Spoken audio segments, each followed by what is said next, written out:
Благодарам. Почитувани колеги пратеници, почитувани медиуми, почитувани министри, почитуван господин премиер. После неколку месеци најавување за реконструкција на владата, конечно тоа се деси, како што можете да забележите, од спектакуларните говори и најавувања кои што во минатото ги правеше господинот Заев, од кои навистина очекувавме и нешто да се случи од реконструкција, се разбира на подобро, бидејќи, како што господинот Заев милуваше да кажува, дека тој се залага за работливост, посветеност, стручност, но од она што денес го добивме на маса, нели понудата за реконструкција на владата, кој што господинот Заев го кажа,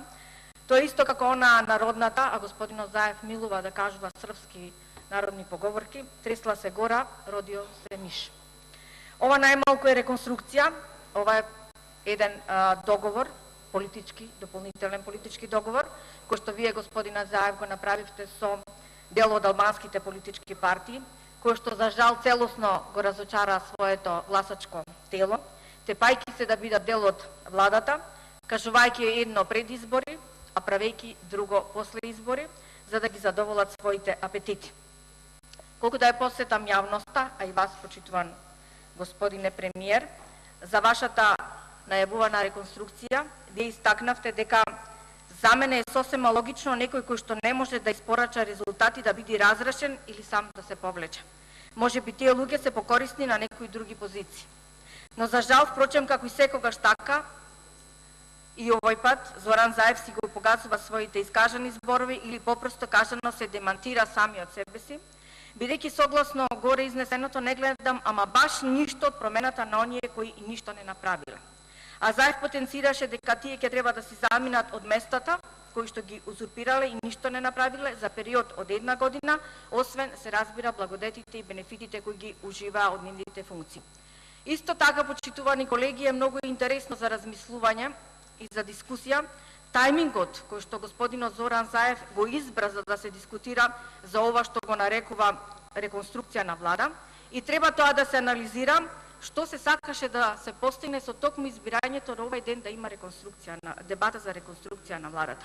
Едно е вистина, бидејќи тоа се потврди денес овдека во собранието, ако имаше било што да се пофали владата и велем оние министри кои што се сменати од нивните места, што направиле за период од 1 година, тогаш немаше вака кукавички да се прикриваат зад плаштот на големиот народен собир кој што треба да се случи утре од страна на ВМРО ДПМН, бидејќи одбирањето на еден ваков тајминг се разбира дека сакаше владата да ги избегне критиките од граѓаните за се она што ведила пред избори, а ништо не направила. Но затоа сме ние тука, опозицијата, да ги подсетиме граѓаните што Зоран Заев ветил пред избори, а како после тоа ништо не испорача.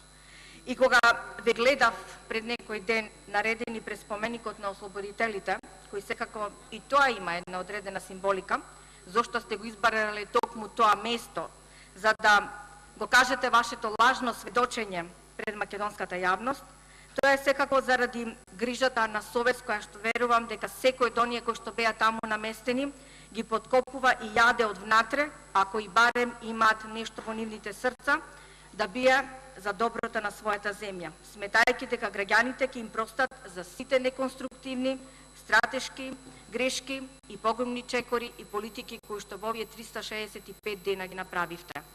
А верувајте тоа за секој еден граѓанин во државата, наместо 365 дена промени, како што кажавте во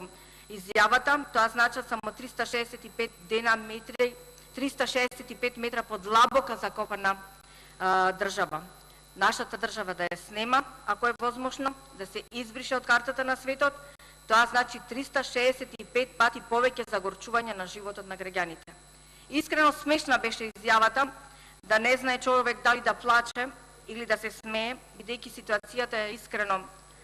крајно трагикомична, кога премиерот Заев истакна дека ја кренале Република Македонија како отворена, праведна, стабилна земја на можности на 5 столба и ги потенцираше столбовите. Едниот од столбовите е столбот на економскиот раст без срам и без трунка образ. Господинот Заев говореше за 1 година економски раст.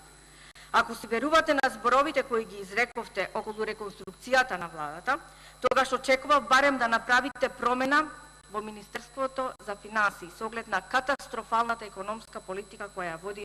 ова министерство во изминатата една година или вице-премиерот задолжен за економски прашања. Искрено не знам зашто овде не се направи промена, ако се гледа за сите негативни показатели кои што ја урниса нашата земја за период од само една година. Но меѓутоа за нешто се сложувам со господинот Зоран Заев. Точно се сложувам за тоа дека Десковска треба да ја напушти оваа функција, бидејќи сноси огромна одговорност за неспроведувањето на реформите кои на почетокот така помпезно ги најави. Треба да се замине заради деградирањето на критериумите во образованието наспроти нивното зајакнување и подобрување, заради неразјаснетите тепачки во школите ширум земјата. Страм и брука беше кога ја гледавме, нели, она видео кога го гледавме од едно девојче кое што беше истепано во школскиот двор во Неготино. Заради прифаќање на промена на наводните лажни факти во историјата. Замислете, не знам само од каде фактот дека историјата треба да се заснива на лажни факти. Десковска треба да го напушти столчето заради штетниот закон за високо образование, предложен од нејзина страна како алиби за овозможување место на својот сопруг во одборот на акредитација и евалуација во високото образование. Десковска треба да се замине заради тоа што не ги стави во врвните приоритети студентите за кои толку беше гласна во опозицијата, не се избори за средства во буџетот за 2018 година за студентите, а полна и беше устата како требала да ги врати назад. Со што треба да ги врати? Со лошите услови во студентските домови, со катастрофалната храна за која социјалните мрежи брујат овие денови, но на Десковска баш и беше гајле што јада студентите. Треба да си замине заради тоа што нема ништо од ветениот студентски град и новите студентски домови. Десковска не обезбеди пари за Финки, а за факултетот за физичка култура и за факултетот за физичка култура, додека професорите во спортската академија немаат земено неколку месеци плата. Заради ова и заради низа други слабости, ова министерка треба да го напушти ова место. Но до крај ќе се сложев со одлуката на господинот Зоран Заев, доколку Десковска навистина беше сменета, а не преместена на друга позиција, и сега повторно се јавува она прашање зошто. Дали Десковска е ставена на првото столче на Министерството за правда, бидејќи нивниот коалиционен партнер не е доволно компетентен и стручен да ги направи соодветните реформи во судството, или можеби недоволно играше по музиката на Заев, па наместо гарантирање за владење на правото, како што Дуи му нудел на Заев, Заев бараше сосема нешто друго, односно послушност, подчинетост во извршување на неговите наредби, и затоа сега ја поставува Десковска, која за една година и не видовме некои поголеми проекти реформи во областа или во сферата на образованието. И ќе се сложите, почитувани граѓани, дека не може државата да се потпира на другиот столб, кој што го најави господинот Заев, а тоа е столбот на реформи, бидејќи такви и не постојат. Но затоа, почитуван господине Заев, можеме капа да ви симниме за 365 дена скандали, за секој ден по еден скандал, или 365 дена скандали од вашата влада. И кога говориме за смена на министерот за култура, овде апсолутно ве поддржувам, бидејќи за една година најблаг збор кој може да се каже за ова министерство е тоа дека беше едно од најуспешните. И ќе ви кажам зошто. Затоа што токму овој министер ви го побива фактот дека еден од столбовите на кој се подбира Република Македонија е столбот едно општество за сите, и овде веќе имаме дерогирање на вашата изјава. Ова министерство, начело со овој министер, донесе скандалозна годишна програма, пред се неправична, популистичка, која не поддржува рамномерен или рамноправен културен развој во државата, конкретно во однос на етничката застапеност на заедниците кои што живеат во Република Македонија, и искрено од овде натаму веќе не можеме да говориме за едно општество на сите. Не може еден министер да дозволи да се носи една ваква скандалозна годишна програма со која се задоволуваат апетитите само на одредени ваши партиски послушници.